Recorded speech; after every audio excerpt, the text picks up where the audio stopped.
واحد من الاثنين. كرة الآن راح نشوف كرة ثابتة ملعوبة، خطرة، جول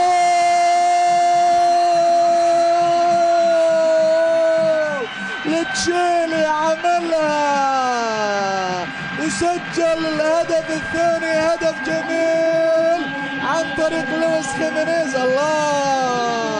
الله يا خيمينيز، ابتسامة بلتشيلي، ابتسامة وهدف بلتشيلي. شوف هدف تشيلي أهلاوي وابتسامة تشيلية لويس خيمينيز. يا سلام يا سلام، لعبة قوية في المرمى الإماراتي، كرة لا تصد ولا ترد من تشيلي الذي أبدع في الكوبا أمريكا، والأب الذي أبدع أيضا مع الإنتر ميلانو، أيضا يسجل هدف قوي حقيقة ويسجل هدفين في المباراة. اليوم لتشيلي خيمينيز يفرق في المباراة، هو اللي يفرق في المباراة، سجل هدف ملعوب وسجل هدف من كرة ثابتة، والآن هو اليوم اللي